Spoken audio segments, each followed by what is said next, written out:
I get a lot of questions from you guys about divergence. How do you draw it? How do you trade on divergence? What is it telling you about the chart? Well, I'm going to answer all of those questions in today's video. What's up, guys? Welcome back to the channel. My name is Austin Silver. For those of you that are new, make sure you subscribe, join the family, give this video a big thumbs up because we're going to be learning a lot today. We're talking about divergence. You've probably seen me posting about this on Instagram or Twitter. You've probably seen me or heard me talk about this in other trading videos. But in today's video, I'm going to clear the air here. I'm going to shed some light on what divergence is, how you can use it in your trading, and what it can mean for potential trade setups that you're looking at. I'm going to help you save some money by the end of this lesson today. So, what is divergence? Well, here in this picture, you can see off the jump, I've got some candles that are black. For those of you that know me, you know I always use black candlesticks. I have some EMAs on a chart, and then I have my TDI, Traders Dynamic Index, here at the bottom, right? Divergence, very simply, is a disagreement between price action, what we have going on up here, and an indicator or an oscillator down here. The oscillator is important. So for example, here we're using the RSI. What you see is that price action is moving higher, price action is rising, but the RSI is falling. When they're in disagreement like that, like I said, a disagreement between an indicator and price action, that's divergence. So let's dive into this a little bit more. Well, what does it mean, Austin? Like, now I understand a little bit about what it is, this disagreement, but what does the disagreement actually mean? Well, basically, I always like to keep it simple for you guys. It means that, as you see Dr. Evil, change is coming. What it means for us is that the market is doing something different than what it's previously been doing. It doesn't necessarily always mean that you're going to have a market reversal when you see divergence. It creates market traps because, again, we know the market can move in three ways, right? It can go up, down, or sideways. So divergence, while it could signal to you that maybe this market is going to reverse, the divergence also could lead to consolidation, to sideways movement. And you don't want to get trapped in that type of range. As a trader, we want to get in when price is actually making moves, not trading sideways. So the divergence tells us that the market is changing. It tells us to say, hey, if you're thinking about getting in a trade, double check yourself. Or if you're already in the trade and you spot the divergence building, say, hey, maybe it's time to start taking some more profits. Take some off the table here because you know that divergence means what? The market is changing. Exactly. So you're smarter than you look. So now, how do you trade divergence? Well, there's two paths of thought that we're going to go down, and one is going to be our focus for this video. The first one that we're going to talk about mostly today is using divergence to keep you from taking a bad trade, to keep you from getting in a potentially trap move, a potential for a trap move.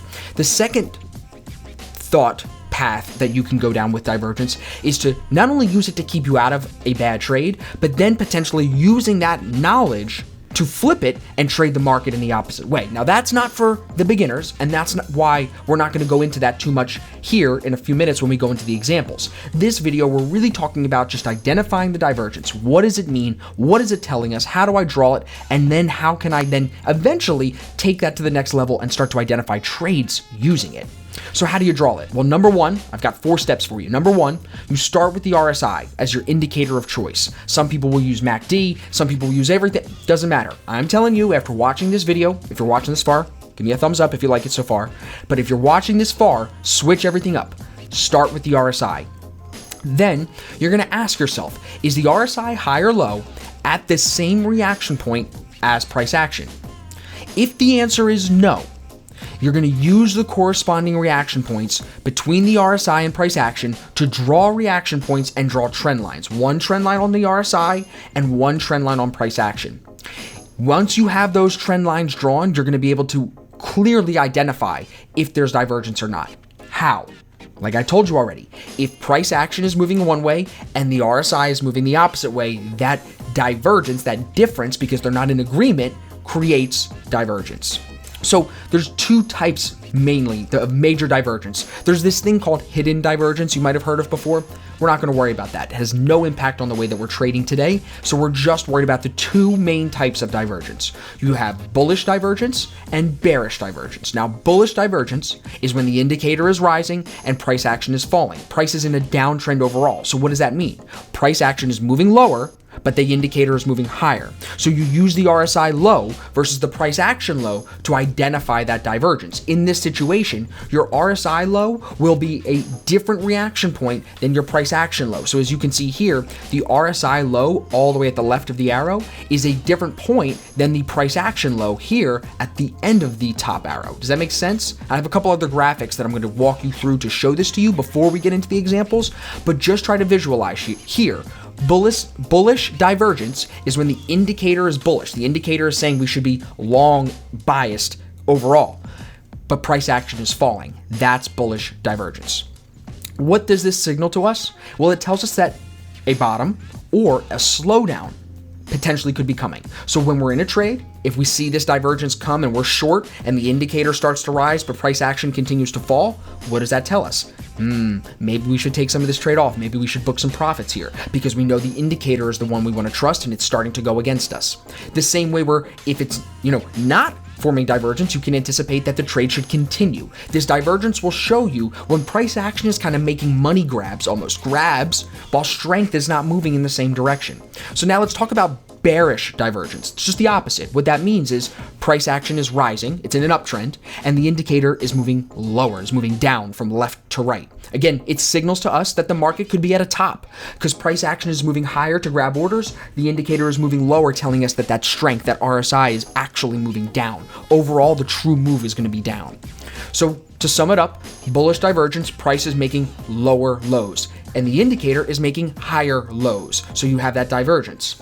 Bearish divergence, price is making higher highs, but the indicator is making lower highs. Again, divergent, moving in difference. So here, let's ask a question. You see now we have price action.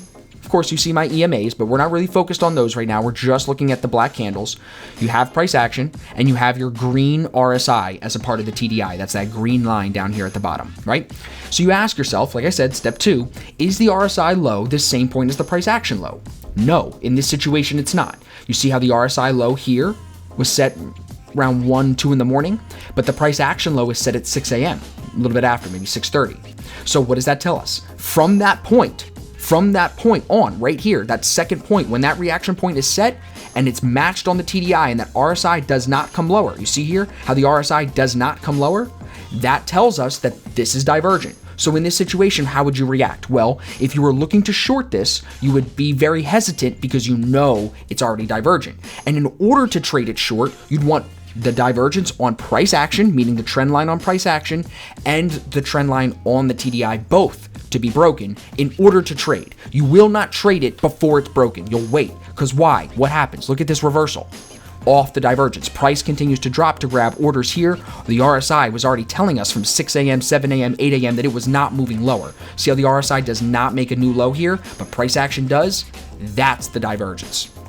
So let's go into a few more examples. This is USD JPY on the 15-minute chart. You can see the RSI hit its high right at about 8 a.m. From then on, it continued to move lower. However, price action pumped itself higher, just barely higher than it was right before around 8 a.m. that day.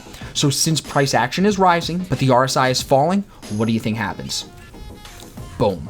It follows that RSI, that green line in your TDI, it falls away from you, and because the RSI never breaks to the upside here, it never breaks the trend line here to the upside, you would never trade it long. You would either, if you're advanced, look to trade it short or not trade it. Just move on. Beginners, if you're new with my system, it's fine. Move on. Use the divergence on the top to say, look, I can't go long into that divergence until it's broken. And since it's not broken, I'm moving away from it. And of course, you're going to have guys that are going to short it in here, use that as their stop, and that's fine. That's the advanced stuff. But for now, understand, look at the retest here even, where it comes back up, hits that same trend line with pins and moves off it. At that point though, look at the RSI. Look how much lower the RSI is. It's very clear that the strength, the relative strength here was moving down. Another example, this is the dollar index. You can see over the course of 2 days, this is the 15-minute chart, you have your RSI high set here at the end of day, right? Moving into the next day, moving into today, what would be today, you see price action sets a new high. So price action is moving up, making higher highs, but the RSI is moving down, making lower highs. That's divergence. So what do? We can't trade it long, even though all the indicators tell us to go long. We can't trade it long until we're above the trend line on price action and on the RSI. What happens? It literally comes right to the trend line. This trend line is drawn using this reaction point and this reaction point. Price came right to the divergence line. RSI did not make a new high, and what does it do? Falls away from you. So you see the divergence is really trusting the indicator. It's really relying on the direction of the RSI and really the whole TDI. That's why I recommend using a TDI, because it gives you that market sentiment too that shows you how that starts to fall over. But again, you would not be long in here before the fall. You would not be long in here because you know you can't be long until it gets above divergence here and here. And it never does that. So use the divergence to keep you from getting trapped going long earlier in this day, because you know something is brewing. Strength wasn't building, strength was falling. So here, Euro USD on the hour chart here. So these are hour candles. You can see here from the 15th into the 16th, again, over the course of a week, right? This is Thursday into Friday. The RSI sets its low, and price action then on Friday goes and sets another low. So RSI low is here, price action low is here. You see those reaction points, they don't match, right? RSI low is back here, but price action low is not that same point. So what do we have? Divergence. So what do? You use the support and resistance zones that we draw in our system, right? The 2 candle rule to draw your zone, this horizontal box, and you know that you cannot short this until you break the zone and the RSI breaks the trend line. I mean, you guys aren't stupid, so you probably can understand what happens here. RSI never comes down and makes a new low, past the oversold. Price action never breaks the zone. Literally, for the advanced guys, like I said, when it comes back to that zone, until it breaks it, you can anticipate that it probably will bounce higher off of it because the divergence is stronger than the price action. The RSI rising is going to push the price action up here in coordination with that rising RSI. Does that make sense? If it doesn't, drop a comment on this video, please. I will email you, I will talk to you, I will make sure you understand. Here, this is GBP USD this morning. Just something I wanted to add into the chart. Again, using the RSI low on the 5-minute to price action low here at 7 a.m. I have my trend lines drawn. You can see very clearly rising RSI, falling price action. Take the word from me, divergence, right? So we draw our zone with the wick at the bottom, 2 candle rule, so it's solid. Zone is good. We know we cannot short GBP USD until it breaks the zone and breaks the trend line here on the TDI. What happens as the day goes on? Literally comes back to the zone, can't break the zone, and again, just like in the other Euro USD example, this is the opportunity for advanced traders to go long. People that went long there could have made some money. Comes back to the zone, it doesn't even break into the zone the second time. So you can see that divergence doesn't just hold through here for a couple hours, it can hold through for days and then completely change the direction of a trend. So that's why you have to be very, very aware of divergence, because not only can it present opportunities to go long or short against overall trend, because you know the divergence could signal that reversal, so it'll present that opportunity for the advanced guys. But more importantly, for all of us, using a TDI, using an RSI and divergence the way that I just showed you how to do, will keep you from getting into trap trades. If your RSI is falling and price action is rising and you're ready to go long, check your divergence. If there's divergence, just wait. Because if you wait and it still presents and it breaks the divergence, you can still make your money. But if you're in early before the divergence on price action and the RSI is broken, you're more likely than not going to get chopped around. Wait for those levels to be broken. They're there for a reason. Now, I hope you enjoyed the video. I hope you learned something today. Make sure you subscribe, give the video a big thumbs up if you did learn something. Follow me on Instagram, drop a comment below, and I will see you guys in the next video.